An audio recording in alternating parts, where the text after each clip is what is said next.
ABC 7 News, Washington's new top choice at 6 p.m.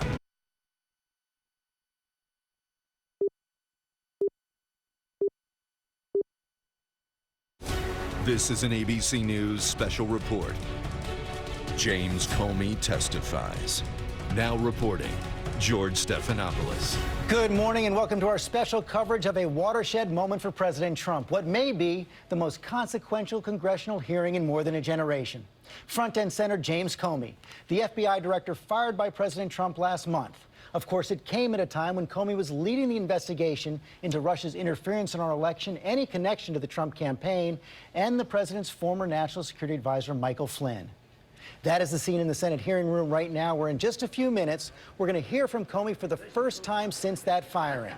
And we know from the written testimony released yesterday, he has a story to tell. 7 pages laying out his 3 meetings and 6 phone calls with President Trump in novelistic detail. Our congressional correspondent, Mary Bruce, down there on Capitol Hill right now, inside that room. And Mary, Capitol Hill has not seen a day like this in years.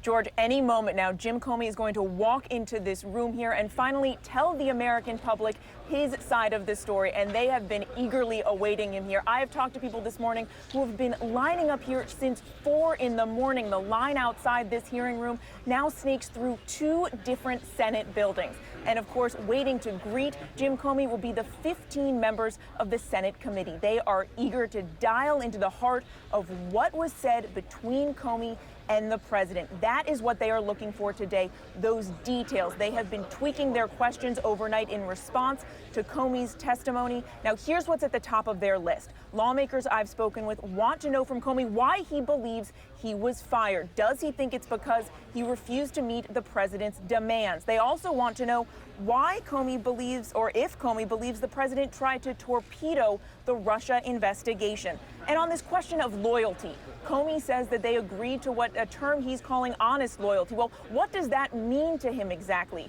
We know that Comey has now offered some details of 5 of his 9 one-on-one conversations with the president. These senators here today want to know what else was said between the two of them. They're hoping to parse every word of these conversations, hoping to glean anything they can about the president's tone and the president's intent.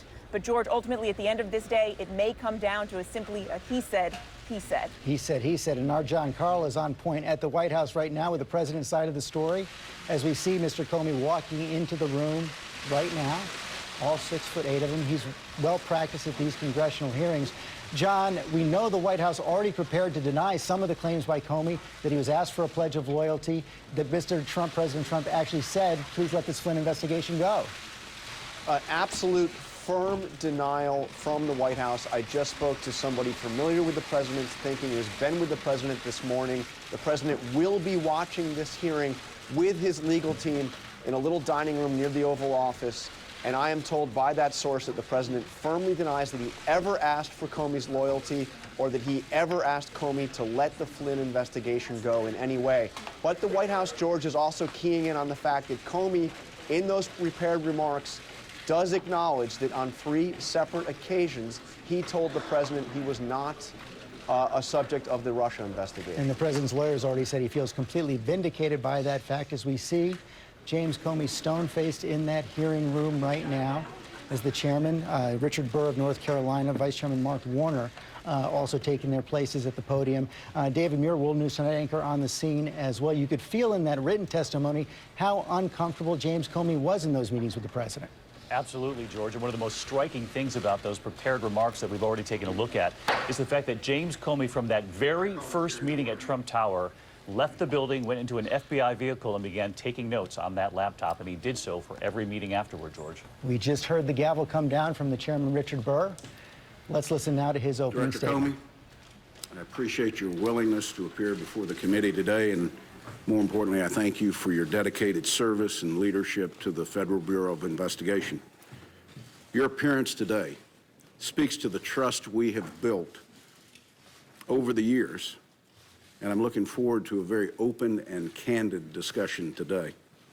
I'd like to remind my colleagues that we will reconvene in closed session at 1 p.m. today, and I ask that you reserve for that venue any questions that might get into classified information. The director has been very gracious with his time, but the vice chairman and I have worked out a very specific timeline for his commitment to be on the Hill, so we will do everything we can to meet that agreement. The Senate Select Committee on Intelligence exists to certify for the other 85 members of the United States Senate and the American people that the intelligence community is operating lawfully and has the necessary authorities and tools to accomplish its mission and keep America safe. Part of our mission, beyond the oversight we continue to provide to the intelligence community and its activities, is to investigate Russian interference in the 2016 U.S. elections. The committee's work continues. This hearing represents part of that effort. Jim, allegations have been swirling in the press for the last several weeks, and today's your opportunity to set the record straight. Yesterday, I read with interest your statement for the record, and I think it provides some helpful details surrounding your interactions with the President. It clearly lays out your understanding of those discussions, actions you took following each conversation, and your state of mind. I very much appreciate your candor. I think it's helpful as we work through to determine the ultimate truth behind possible Russian interference in the 2016 elections. Your statement also provides texture and context to your interactions with the President from your vantage point and outlines a strained relationship. The American people need to hear your side of the story, just as they need to hear the President's descriptions of events. These interactions also highlight the importance of the committee's ongoing investigation. Our experienced staff is interviewing all relevant parties and some of the most sensitive intelligence in our country's possession. We will establish the facts, separate from rampant speculation, and lay them out for the American people to make their own judgment. Only then will we, as a nation, be able to move forward and to put this episode to rest. There are several outstanding issues not addressed in your statement that I hope you'll clear up for the American people today. Did the President's request for loyalty, your impression that the one-on-one dinner of January 27th was, and I quote, at least in part, an effort to create some sort of patronage relationship, or his March 30th phone call asking what you could do to lift the cloud of Russia investigation in any way, alter your approach of the FBI's investigation into General Flynn, or the broader investigation into Russia and possible links to the campaign? In your opinion, did potential Russian efforts to establish links with individuals in the Trump orbit rise to the level we could define as collusion, or was it a counterintelligence concern? There's been a significant public speculation about your decision-making related to the Clinton email investigation. Why did you decide to publicly announce FBI's recommendations that the Department of Justice not pursue criminal charges? You have described it as a choice between a bad decision and a worse decision. The American people need to understand the facts behind your action. This committee is uniquely suited to investigate Russia's interference in the 2016 elections. We also have a unified bipartisan approach to what is a highly charged partisan issue. Russian activities during 2016 election may have been aimed at one party's candidate, but as my colleague Senator Rubio says frequently, in 2018 and 2020, it could be aimed at anyone, at home or abroad. My colleague Senator Warner and I have worked to stay in lockstep on this investigation. We've had our differences on approach at times, but I've constantly stressed that we need to be a team, and I think Senator Warner agrees with me. We must keep these questions above politics and partisanship. It's too important to be tainted by anyone trying to score political points. With that, again, I welcome you, Director, and I turn to the Vice Chairman for any comments he might have. Well, thank you, Mr. Chairman. And let me start by, again, absolutely thanking all the members of the committee for the seriousness in which they've taken on this task. Mr. Comey, thank you for agreeing to come testify as part of this committee's investigation into Russia. I realize that this hearing has been obviously the focus of a lot of Washington in the last few days. But the truth is, many Americans who may be tuning in today probably haven't focused on every twist and turn of the investigation. So I'd like to briefly describe, at least from this senator's standpoint, what we already know and what we're still investigating. To be clear, this investigation is not about relitigating the election. It's not about who won or lost, and it sure as heck is not about Democrats versus Republicans. We're here because a foreign adversary attacked us right here at home, plain and simple, not by guns or missiles, but by foreign operatives seeking to hijack our most important democratic process, our presidential election.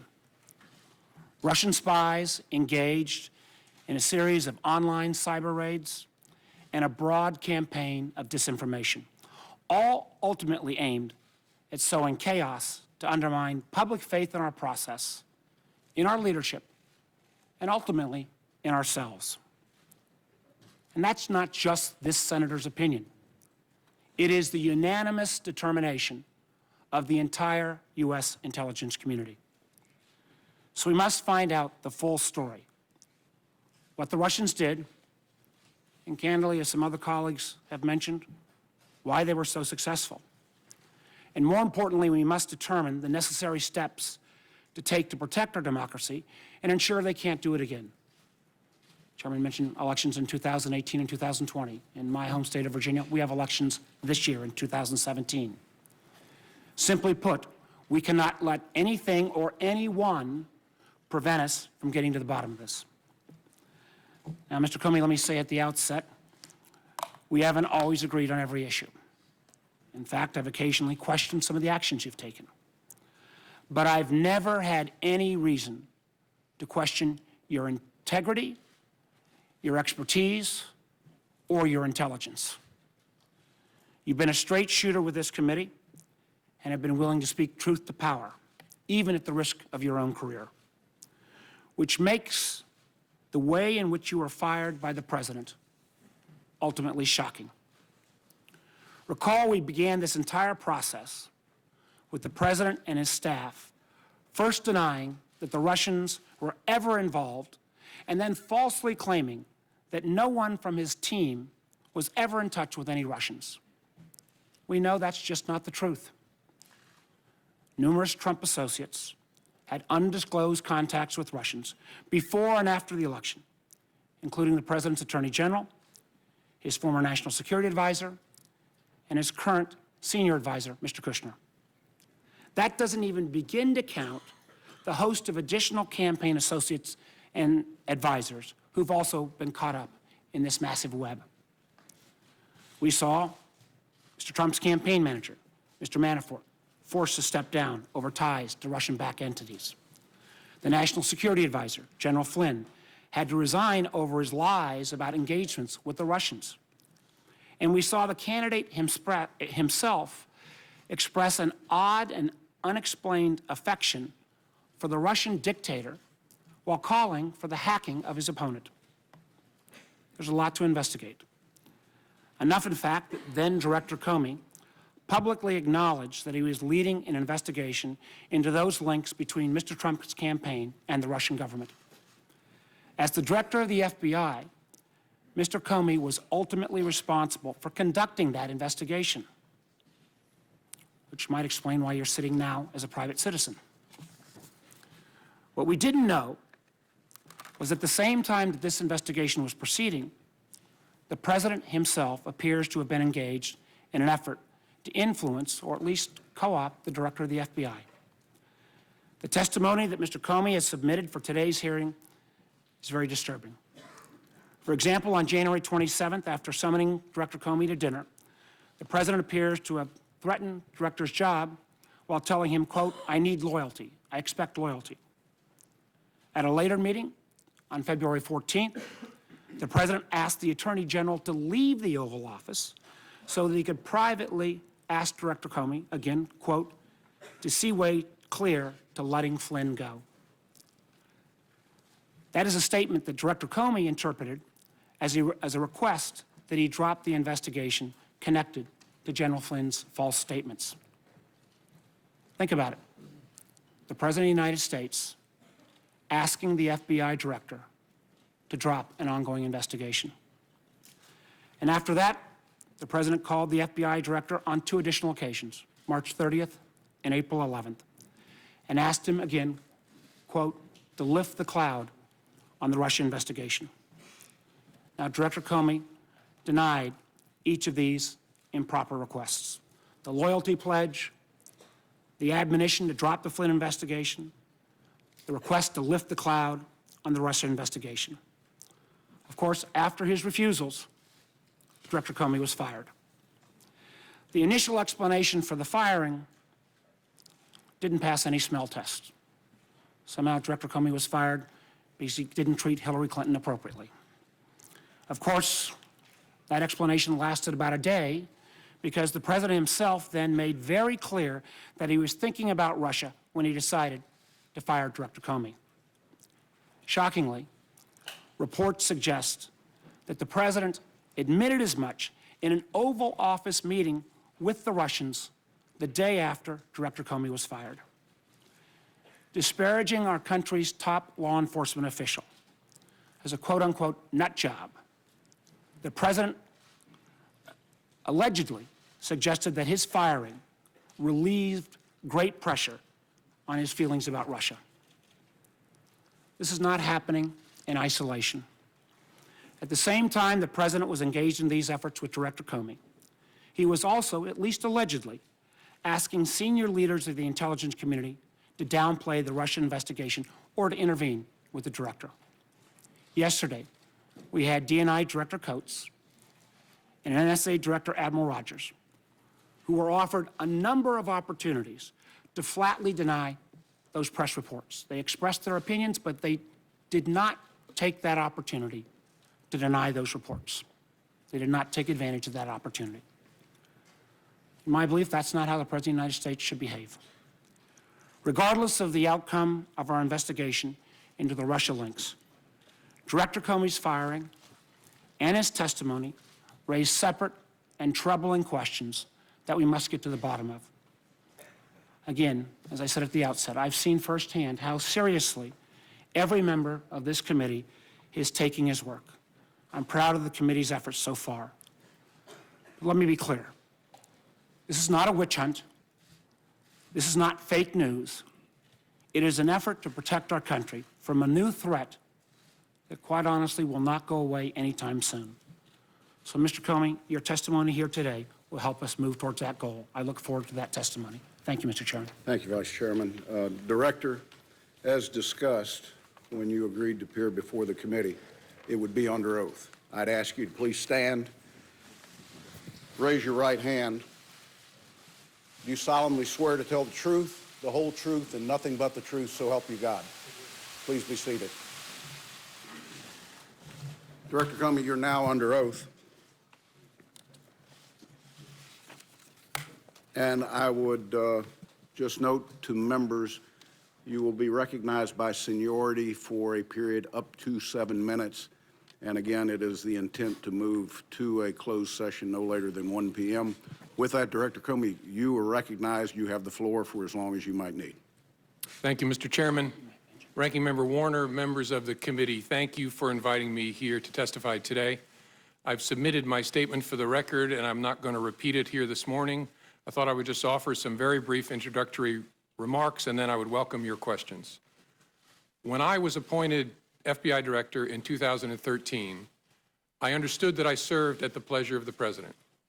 Even though I was appointed to a 10-year term, which Congress created in order to underscore the importance of the FBI being outside of politics and independent, I understood that I could be fired by a president for any reason or for no reason at all. And on May the 9th, when I learned that I had been fired, for that reason, I immediately came home as a private citizen. But then the explanations, the shifting explanations, confused me and increasingly concerned me. They confused me because the President and I had had multiple conversations about my job, both before and after he took office. And he had repeatedly told me I was doing a great job and he hoped I would stay. And I had repeatedly assured him that I did intend to stay and serve out the remaining 6 years of my term. He told me repeatedly that he had talked to lots of people about me, including our current Attorney General, and had learned that I was doing a great job and that I was extremely well liked by the FBI workforce. So it confused me when I saw on television the president saying that he actually fired me because of the Russia investigation, and learned again from the media that he was telling privately other parties that my firing had relieved great pressure on the Russia investigation. I was also confused by the initial explanation that was offered publicly that I was fired because of the decisions I had made during the election year. That didn't make sense to me for a whole bunch of reasons, including the time and all the water that had gone under the bridge since those hard decisions that had to be made. That didn't make any sense to me. And although the law required no reason at all to fire an FBI director, the administration then chose to defame me, and more importantly, the FBI, by saying that the organization was in disarray, that it was poorly led, that the workforce had lost confidence in its leader. Those were lies, plain and simple. And I am so sorry that the FBI workforce had to hear them, and I'm so sorry that the American people were told them. I worked every day at the FBI to help make that great organization better. And I say help because I did nothing alone at the FBI. There are no indispensable people at the FBI. The organization's great strength is that its values and abilities run deep and wide. The FBI will be fine without me. The FBI's mission will be relentlessly pursued by its people, and that mission is to protect the American people and uphold the Constitution of the United States. I will deeply miss being part of that mission, but this organization and its mission will go on long beyond me and long beyond any particular administration. I have a message before I close for my former colleagues of the FBI, but first I want the American people to know this truth. The FBI is honest. The FBI is strong, and the FBI is and always will be independent. And now to my former colleagues, if I may. I am so sorry that I didn't get the chance to say goodbye to you properly. It was the honor of my life to serve beside you, to be part of the FBI family, and I will miss it for the rest of my life. Thank you for standing watch. Thank you for doing so much good for this country. Do that good as long as ever you can. And Senators, I look forward to your questions. Director, thank you for that testimony, both oral and the written testimony that you provided to the committee yesterday and made public to the American people. Chair would recognize himself first for 12 minutes, Vice Chair for 12 minutes based upon the agreement we have. Director, did the Special Counsel's Office review and/or edit your written testimony? No. Do you have any doubt that Russia attempted to interfere in the 2016 elections? None. Do you have any doubt that the Russian government was behind the intrusions in the DNC and the DCCC systems and the subsequent leaks of that information? No, no doubt. Do you have any doubt that the Russian government was behind the cyber intrusion into state voter files? No. Do you have any doubt that officials of the Russian government were fully aware of these activities? No doubt. Are you confident that no votes cast in the 2016 presidential election were altered? I'm confident. By the time when I left as director, I had seen no indication of that whatsoever.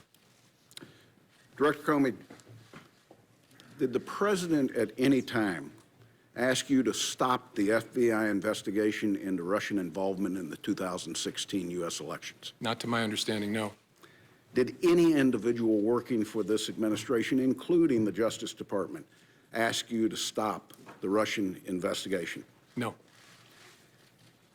Director, when the president requested that you, and I quote, let Flynn go, General Flynn had an unreported contact with the Russians, which is an offense. And if press accounts are right, there might have been discrepancies between facts and his FBI testimony. In your estimation, was General Flynn at that time in serious legal jeopardy? And in addition to that, do you sense that the president was trying to obstruct justice or just seek for a way for Mike Flynn to save face, given he had already been fired?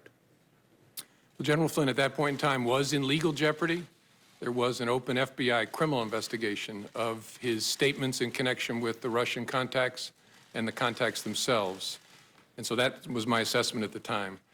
I don't think it's for me to say whether the conversation I had with the president was an effort to obstruct. I took it as a very disturbing thing, very concerning, but that's a conclusion I'm sure the special counsel will work towards to try and understand what the intention was there and whether that's an offense. Director, is it possible that as part of this FBI investigation, the FBI could find evidence of criminality that is not tied to the 2016 elections, possible collusion, or coordination with Russians? Sure. So there could be something that just fits a criminal aspect to this that doesn't have anything to do with the 2016 election cycle. Correct. In any complex investigation, when you start turning over rocks, sometimes you find things that are unrelated to the primary investigation that are criminal in nature. Director Comey, you have been criticized publicly for the decision to present your findings on the email investigation directly to the American people. Have you learned anything since that time that would have changed what you said or how you chose to inform the American people? Honestly, no. I mean, it caused a whole lot of personal pain for me, but as I look back, given what I knew at the time and even what I've learned since, I think it was the best way to try and protect the justice institution, including the FBI. In the public domain is this question of the Steele dossier, a document that has been around now for over a year. I'm not sure when the FBI first took possession of it, but the media had it before you had it and we had it. At the time of your departure from the FBI, was the FBI able to confirm any criminal allegations contained in the Steele document? Mr. Chairman, I don't think that's a question I can answer in an open setting because it goes into the details of the investigation.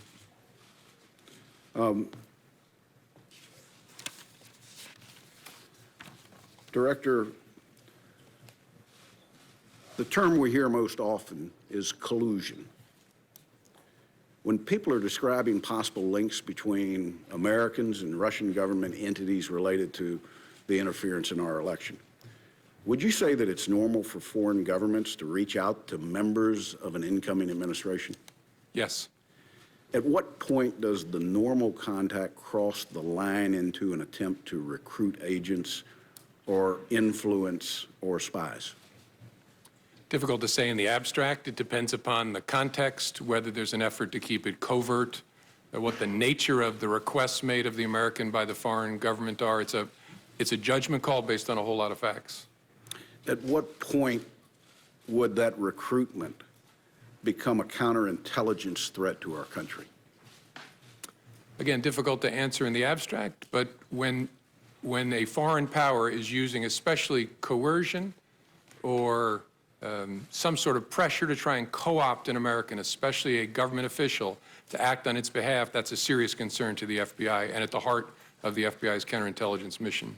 So if you've got a 36-page document of specific claims that are out there, the FBI would have to, for counterintelligence reasons, try to verify anything that might be claimed in there. One, and probably first and foremost, is the counterintelligence concerns that we have about blackmail. Would that be an accurate statement? Yes.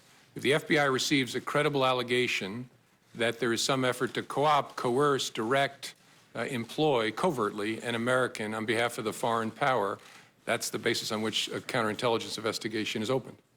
And when you read the dossier, what was your reaction, given that it was 100% directed at the president-elect? Not a question I can answer in an open setting, Mr. Chairman. Okay. When did you become aware of the cyber intrusion?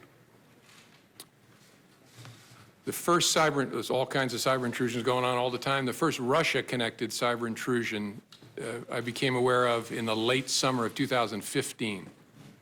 And in that time frame, there were more than the DNC and the DCCC that were targets. Correct. There was a massive effort to target government and non-governmental, near-governmental agencies like nonprofits. What would be the estimate of how many entities out there the Russians specifically targeted in that time frame? It's hundreds. I suppose it could be more than 1,000, but it's at least hundreds. When did you become aware that data had been exfiltrated? I'm not sure exactly. I think either late 15 or early 16. And did you, the director of the FBI, have conversations with the last administration about the risk that this posed? Yes. And share with us, if you will, what actions they took. Well, the FBI had already undertaken an effort to notify all the victims, and that's what we consider the entities that were attacked as part of this massive spear phishing campaign.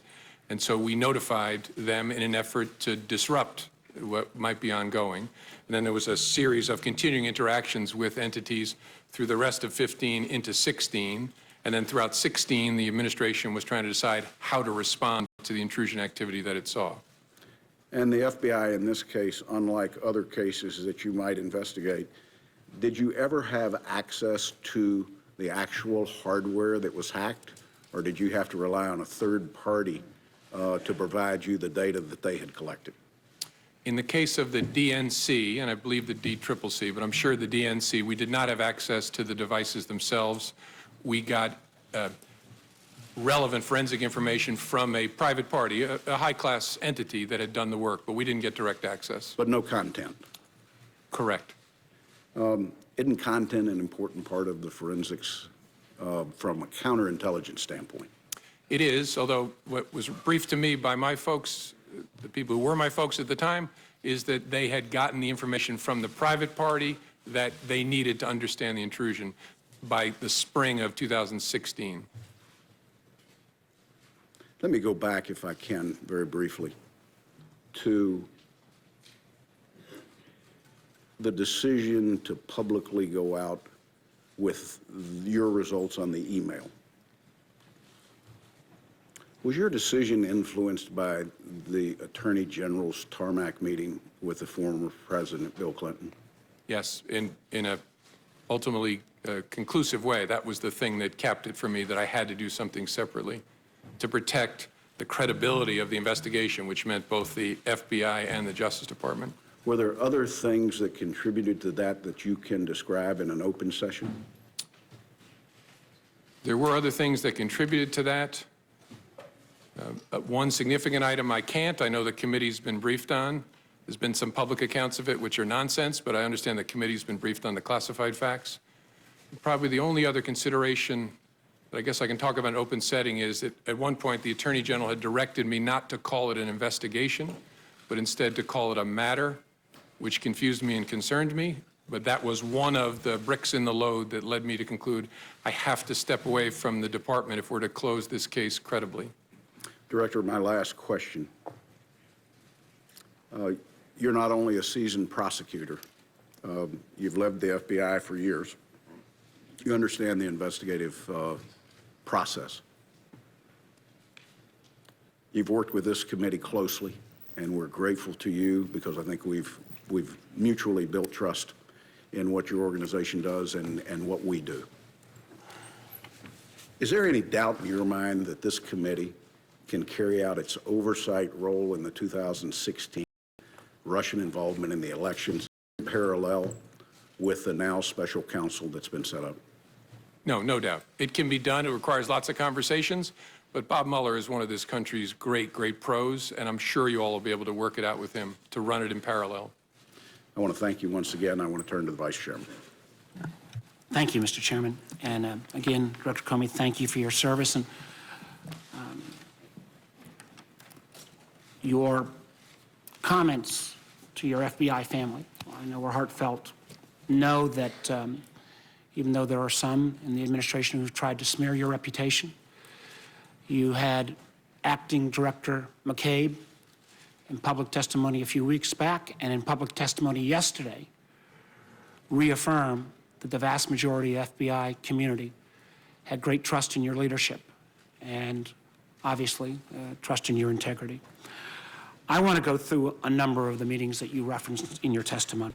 And let's start with the January 6th meeting in Trump Tower, where you went up with a series of officials to brief the president-elect on the Russia investigation. My understanding is you remained afterwards to brief him on, again, quote, some personally sensitive aspects of the information you relayed. Now, you said after that briefing, you felt compelled to document that conversation, that you actually started documenting it as soon as you got into the car. Now, you've had extensive experience at the Department of Justice and at the FBI. You've worked under presidents of both parties. What was it about that meeting that led you to determine that you needed to start putting down a written record? A combination of things. I think the circumstances, the subject matter, and the person I was interacting with. Circumstances first, I was alone with the President of the United States, or the President-elect, soon to be President. The subject matter, I was talking about matters that touch on the FBI's core responsibility and that relate to the President-elect personally. And then the nature of the person. I was honestly concerned that he might lie about the nature of our meeting, and so I thought it really important to document. That combination of things I'd never experienced before, but it led me to believe I got to write it down, and I got to write it down in a very detailed way.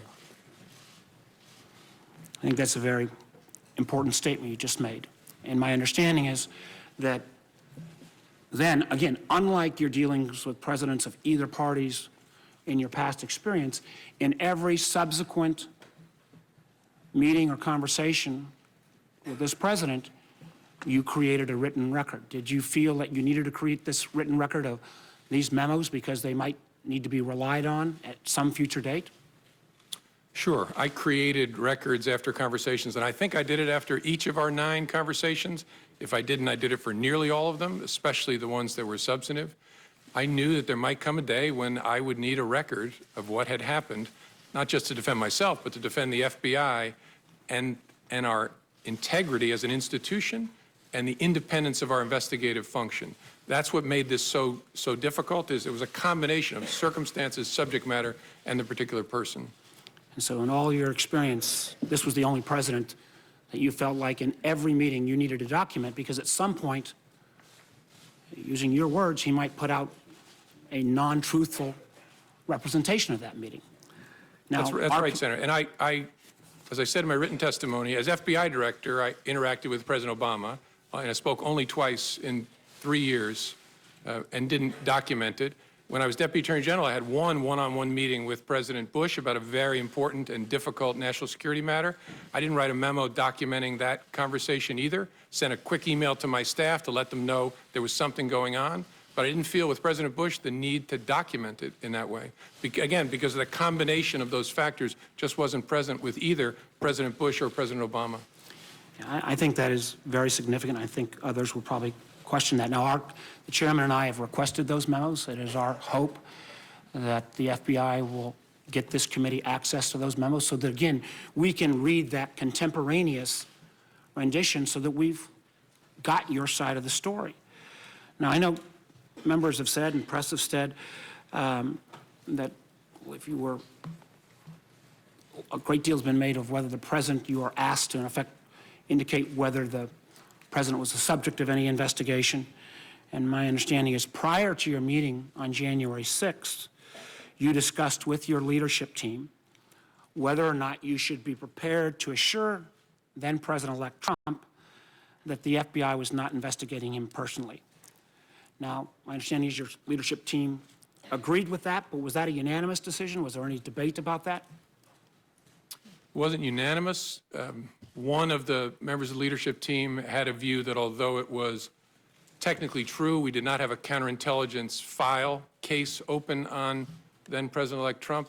His concern was because we're looking at the potential, again, that's the subject of the investigation, coordination between the campaign and Russia, because it was President Trump, President-elect Trump's campaign, this person's view was inevitably his behavior, his conduct will fall within the scope of that work, and so he was reluctant to make the statement that I made. I disagreed. I thought it was fair to say what was literally true. There is not a counterintelligence investigation of Mr. Trump, and I decided in the moment to say it, given the nature of our conversation. At that moment in time, did you ever revisit that as in these subsequent sessions? With the FBI leadership the team. Sure. With the team. And the leader who had that view, it didn't change. His view was still that it was probably, although literally true, his concern was it could be misleading because the nature of the investigation was such that it might well touch, obviously it would touch the campaign, and the person at the head of the campaign would be the candidate. And so that was his view throughout. Let me move to the January 27th dinner, where you said, quote, "The president began by asking me whether I wanted to stay on as FBI director. He also indicated that lots of people, again your words, wanted the job." You go on to say that the dinner itself was seemingly an effort to, quote, have you ask him for your job and create some sort of, quote unquote, patronage relationship. The president seems, from my reading of your memo, to be holding your job or your possibility of continuing in your job over your head in a fairly direct way. What was your impression, and what did you mean by this notion of a patronage relationship? Well, my impression, and again, it's my impression, I could always be wrong, but my common sense told me that what was going on is either he had concluded or someone had told him that you've already asked Comey to stay and you didn't get anything for it. And that the dinner was an effort to build a relationship, in fact, he asked specifically, of loyalty in the context of asking me to stay. And as I said, what was odd about that is we'd already talked twice about it by that point, and he'd said, I very much hope you'll stay. I hope you'll stay. In fact, I just remembered sitting here a third one. When you've seen the picture of me walking across the blue room, and what the president whispered in my ear was, I really look forward to working with you. So after those encounters... And that was just a few days before you were fired. Yeah, that was on the Sunday after the inauguration. The next Friday, I have dinner, and the president begins by wanting to talk about my job. And so I'm sitting there thinking, wait a minute, 3 times you've already asked me to stay or talked about me staying. My common sense, again, I could be wrong, but my common sense told me what's going on here is that he's looking to get something in exchange for granting my request to stay in the job. Again, we all understand, I was a governor, I had people work for me, but this constant request, and again, quoting you, him saying that he, despite you explaining your independence, he kept coming back to, I need loyalty, I expect loyalty. Had you ever had any of those kind of requests before from anyone else you'd worked for in the government? No. And what made me uneasy was, I'm, at that point, the director of the FBI. The reason that Congress created a 10-year term is so that the director is not feeling as if they're serving with political loyalty owed to any particular person. The statue of justice has a blindfold on because you're not supposed to be peeking out to see whether your patron is pleased or not with what you're doing. It should be about the facts and the law. That's why I became FBI director, to be in that kind of position. So that's why I was so uneasy. Well, let me move on. My time's running out. February 14th, again, it seems a bit strange. You were in a meeting, and your direct superior, the Attorney General, was in that meeting as well, yet the president asked everyone to leave, including the Attorney General to leave, before he brought up the matter of General Flynn.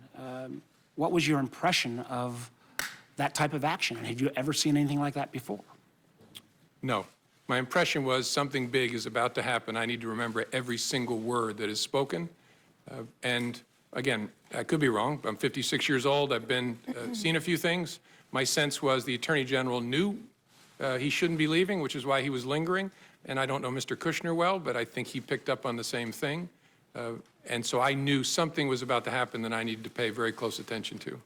And I found it very interesting that in the memo that you wrote after this February 14th pull-aside, you made clear that you wrote that memo in a way that was unclassified.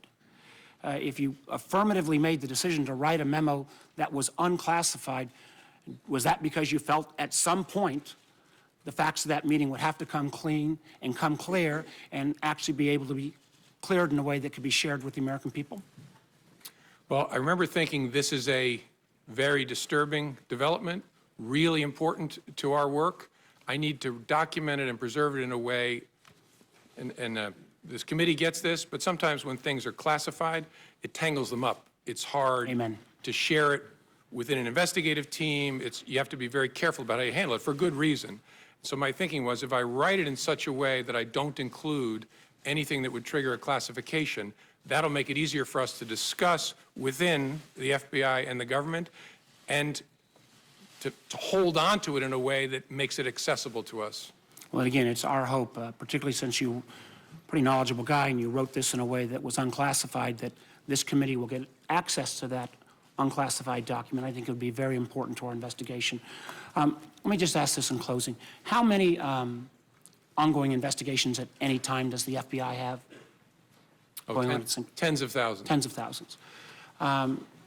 Did the president ever ask about any other ongoing investigation? No. Did he ever ask about you trying to interfere on any other investigation? No. I think, again, this speaks volumes. This doesn't even get to the questions around the phone calls about lifting the cloud. I know other members will get to that, but I really appreciate your testimony and appreciate your service to our nation. Thank you, Senator Warner. You know, I'm sitting here going through my contacts with him. I had one conversation with the president that was classified, where he asked about an ongoing intelligence investigation. It was brief and entirely professional. But he didn't ask you to take any specific action on that, No. unlike what he had done vis-a-vis Mr. Flynn and the overall Russia investigation. Correct. Thank you, sir. Senator Risch. Thank you very much. Mr. Comey, thank you for your service. America needs more like you, and we really appreciate it. Yesterday, I got, and everybody got, the 7 pages of your direct testimony that's now part of the record here. And the first, I read it, then I read it again, and all I could think was, number one, how much I hated the class of legal writing when I was in law school. And you were the guy that probably got the A after reading this. So I find it clear, I find it concise, and having been a prosecutor for a number of years and handling hundreds, maybe thousands of cases and read police reports, investigative reports, this is as good as it gets, and I really appreciate that. Not only the conciseness and the clearness of it, but also the fact that you have things that were written down contemporaneously when they happened, and you actually put them in quotes, so we know exactly what happened, and we're not getting some rendition of it that's in your mind. So, Thank you, so sir. you're to be complimented for I had that. great parents and great teachers who beat that into me. That's obvious, sir. The chairman walked you through a number of things that the American people need to know and want to know.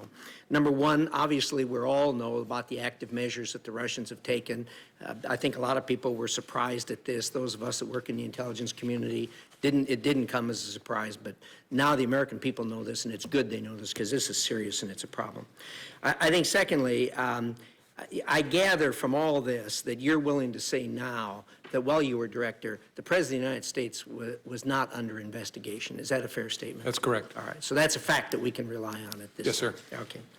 I remember you talked with us shortly after February 14th when the New York Times wrote an article that suggested that the Trump campaign was colluding with the Russians. You remember reading that article when it first came out? I do. It was about allegedly extensive electronic surveillance. Correct. Communications. Yes, and that upset you to the point where you actually went out and surveyed the intelligence community to see whether you were missing something in that. Is that correct? That's correct. I want to be careful in open setting. I'm not going to go any further than that. Okay. With it, so thank you. In addition to that, after that, you sought out both Republican and Democrat senators to tell them that, hey, I don't know where this is coming from, but this is not the case. This is not factual. Do you recall that? Yes. Okay. So again, so the American people can understand this, that report by the New York Times was not true. Is that a fair statement? Yeah, in the main, it was not true. And again, all of you know this, maybe the American people don't. The challenge, and I'm not picking on reporters about writing stories about classified information, is the people talking about it often don't really know what's going on, and those of us who actually know what's going on are not talking about it. And we don't call the press to say, hey, you got that thing wrong about this sensitive topic. We just have to leave it there. I mentioned to the chairman the nonsense around what influenced me to make the July 5th statement. Nonsense, but I can't go explaining how it's nonsense. Thank you. All right, so those three things we now know regarding the active measures with the president's under investigation and the collusion between the Russian, the Trump campaign and the Russians. I want to drill right down, as my time is limited, to the most recent dust-up regarding allegations that the President of the United States obstructed justice. And boy, you nailed this down on page 5, paragraph 3. You put this in quotes. Words matter. You wrote down the words so we can all have the words in front of us now. There's 28 words there that are in quotes, and it says, quote, I hope, this is the president speaking, I hope you can see your way clear to letting this go, to letting Flynn go. He is a good guy. I hope you can let this go. Now, those are his exact words. Is that correct? Correct. And you wrote them here and you put them in quotes? Correct. Okay. Thank you for that. He did not direct you to let it go. Not in his words, no. He did not order you to let it go. Again, those words are not an order. No. He said, I hope. Now, like me, you probably did hundreds of cases, maybe thousands of cases, charging people with criminal offenses. And of course, you have knowledge of the thousands of cases out there that where people have been charged. Do you know of any case where a person has been charged for obstruction of justice, or for that matter, any other criminal offense, where they said or thought they hoped for an outcome? I don't know well enough to answer. And the reason I keep saying his words is I took it as a direction. Right. I mean, this is the President of the United States with me alone saying, I hope this. I took it as this is what he wants me to do. Now, I didn't obey that, but that's the way I took it. You may have taken it as a direction, but that's not what he said. Correct. That's why He said, I hope. Those are exact words, okay. Correct.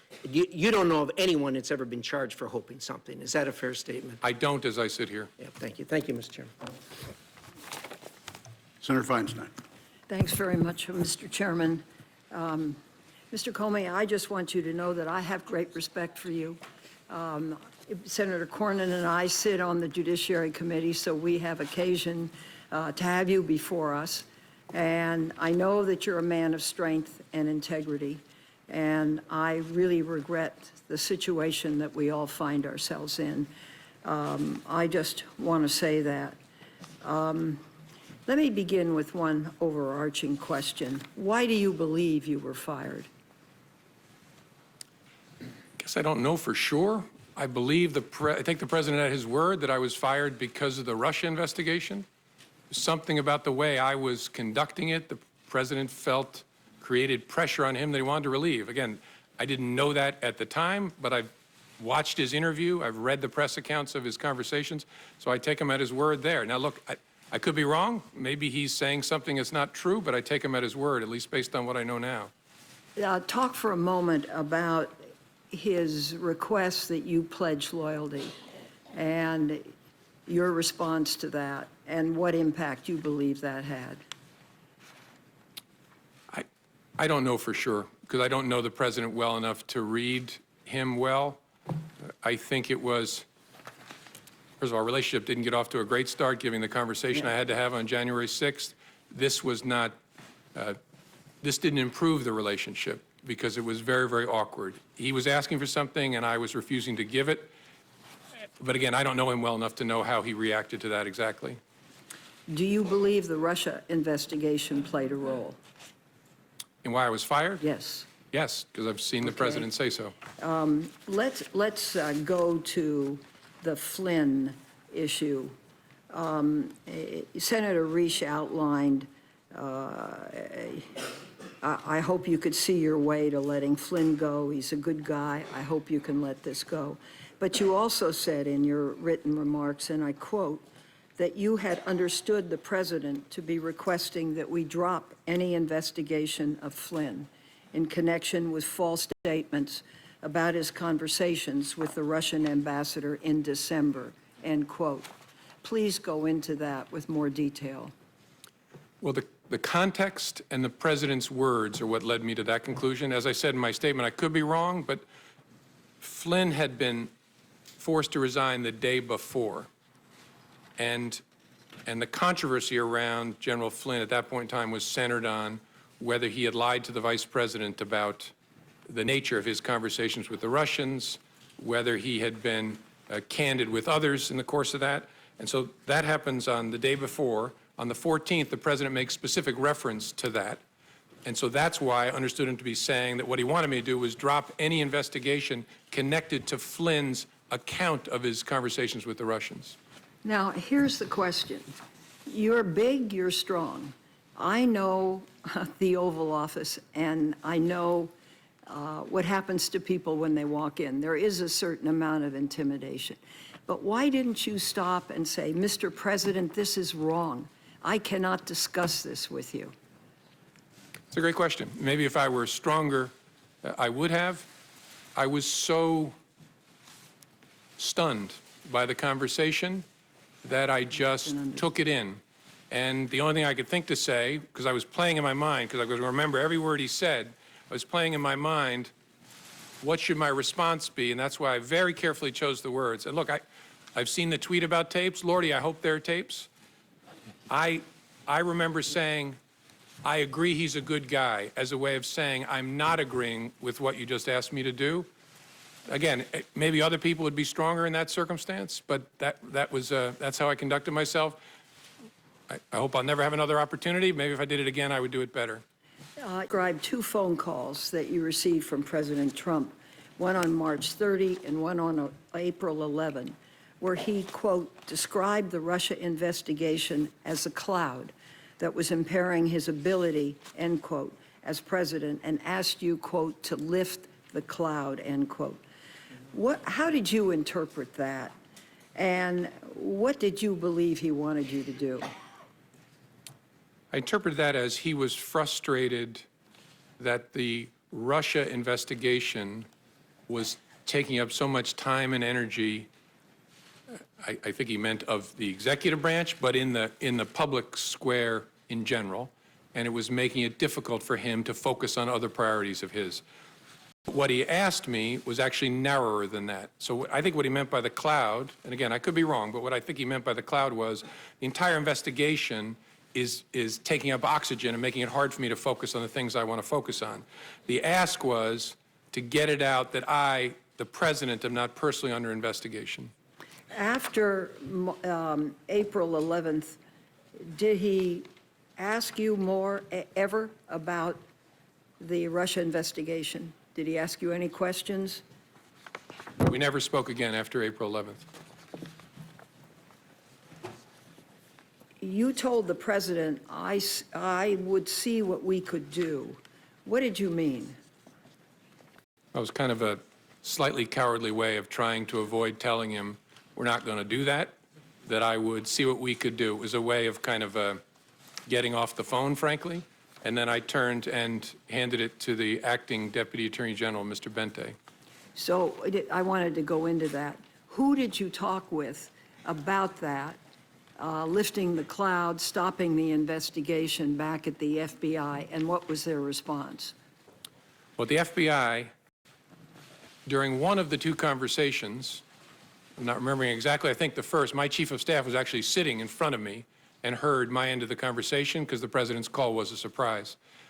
And I discussed the lifting the cloud and the request with the senior leadership team, who typically, and I think in all these circumstances, was the deputy director, my chief of staff, the general counsel, the deputy director's chief counsel, and I think in a number of circumstances, the number 3 in the FBI, and a few of the conversations included the head of the National Security Branch. So that group of us that lead the FBI when it comes to national security. Okay, you have the President of the United States asking you to stop an investigation that's an important investigation.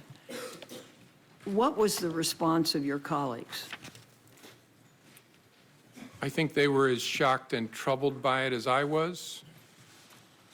Some said things that led me to believe that. I don't remember exactly, but the reaction